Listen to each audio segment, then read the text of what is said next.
All right. So, um, to make the 19 round high power magazine, you're going to need a Mekgar 15 round magazine. These are plentiful and everywhere. This is the easy part. So, put that right there. And then you need some Kydex. You want to cut out some pieces that are one piece that's the width of the back of the extension, which is right here. This is the extension that you want. It's the Pierce Grip magazine extension Beretta 92 slash high power.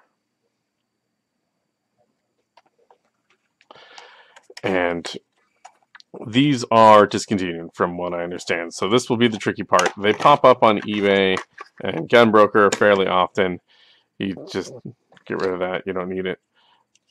And this is the only piece that you're going to need. So you can actually, you don't even have to use this weird insert that they include. It's useless. So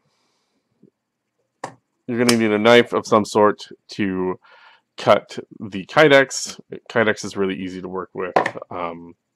Thermoplastic. Everyone's got some Kydex lying around. If they don't, you can get it on eBay for real cheap too. So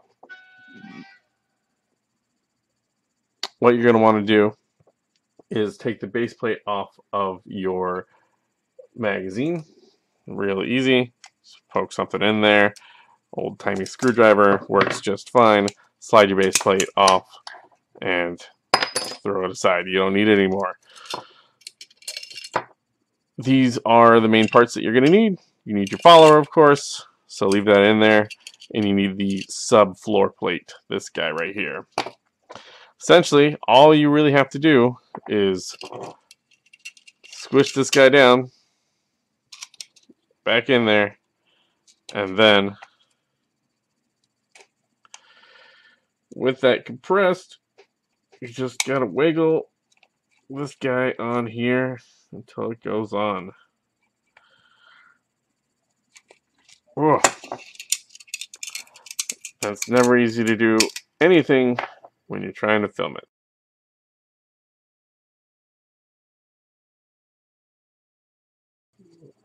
Keep going. There we go. And we want to make sure that it's seated correctly. So we're going to grab a small screwdriver and we're just going to, there we go. Cool. Yep. Just like that. So the problem with this is it slides off like that, which you don't want happening while you're carrying it or using it at the range or anything like that. So this is where the Kydex comes into play. So you need one piece that's going to go over the back here. It should be the same height as the rear and the same width. And then you're going to get a tiny, tiny piece. Just a tiny little piece. And you're going to super glue that to the top of this guy. What that's going to do is it's going to keep pressure against the back of the magazine while this piece is on here, so that it doesn't slide or wiggle or anything. It's just a solid attachment. So previously I messed around with ways of attaching this piece of plastic to here, and I put some screws in it. It just looks like garbage. I wanted a temporary solution for something for it in case it didn't work, because I wasn't sure if it was going to work when I first did it. And fortunately, it works just fine, and it kind of looks rad too. So we're just going to do a permanent attachment. You know, you should always clean your magazines, but it's not hard to do. And it won't be hard to take this off too. It's just, we're just going to super glue it on. It's just going to pop right off. It's not going to be a big deal. So, at least when we want it to, not when we don't want it to. So, I'm just going to get to that. We want to take our little piece first and kind of get it in position before we want it. And get our handy dandy super glue out.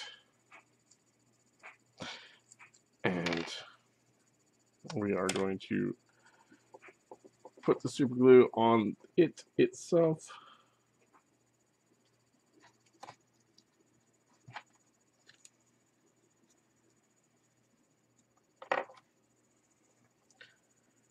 Line it up in the center as best we can.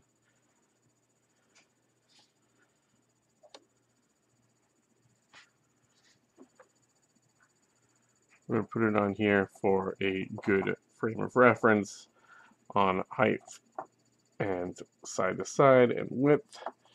And we're just going to leave it there for a second and just let that dry.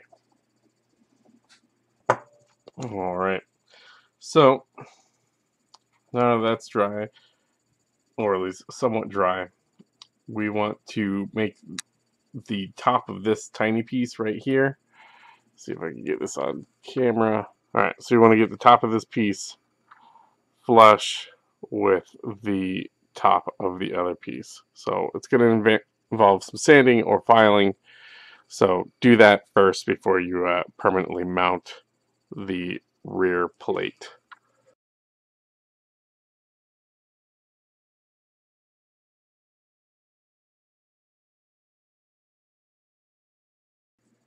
Alright. Now that it's all flush, you just want to make sure that all your super glue connections are good and solid. So I'm going to put just a little bit of dab in this corner here. Doesn't look like it's quite all the way on. Alright, so after that's dried, you're going to want to super glue it to the rear of the back of the magazine. I'm going to use one that I did earlier because I'm, want to make it look nicer. You'll see the screw holes that I put in this guy. It looked like garbage. I'll show you a picture of that here. Alright, so this just going to be on the back here. It looks so much better. It looks seamless. It looks great. Super glue is going to hold up just well for our needs. Yeah, I wouldn't use this for defensive reasons or anything like that. I would just use it for the range, having fun. 19 round mags make it really easy to shoot at range and not have to reload every 13 or 15 rounds. So, yeah. So, we're just going to super glue this on the back here and let that dry. Pro tip, put some scratches and mars and dents in the back of the magazine where you're going to put the glue, so the super glue has a little bit more to grab a hold of, do that to the back of the magazine too. Just scratch it up, give it a rough surface.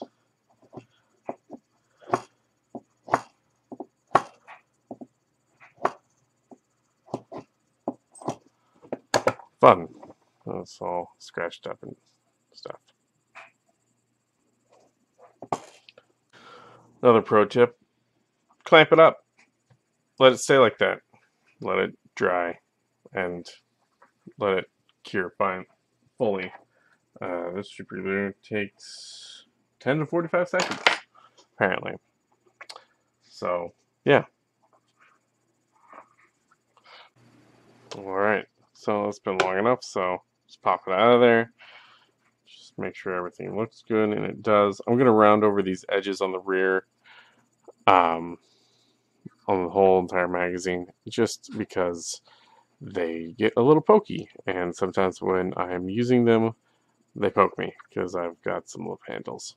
So, then you take your magazine and you load up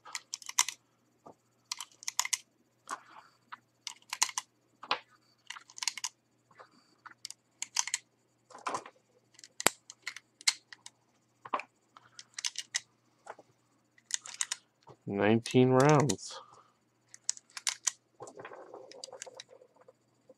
Oop.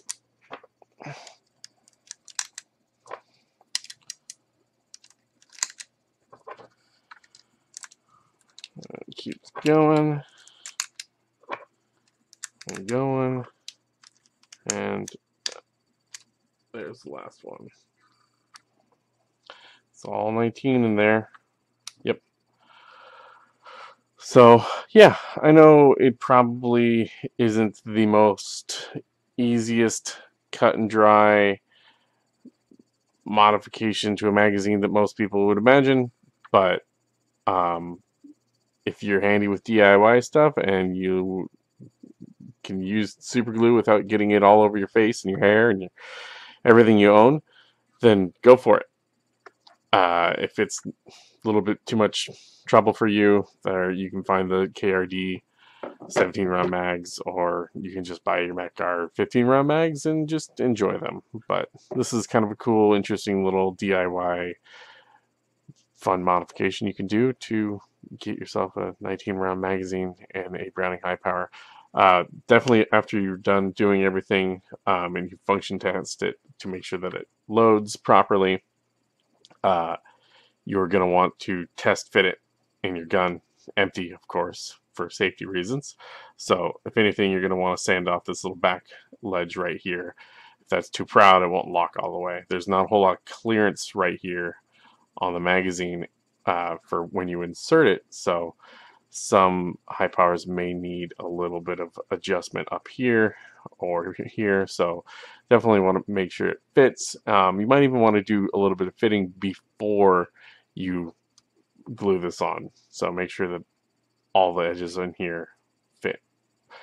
If you guys have any questions, feel free to put them in the comments below. Thank you for watching, and subscribe if you feel like it. If not, I totally get it. No big deal. I'll be back with more weird DIY stuff. Yeah.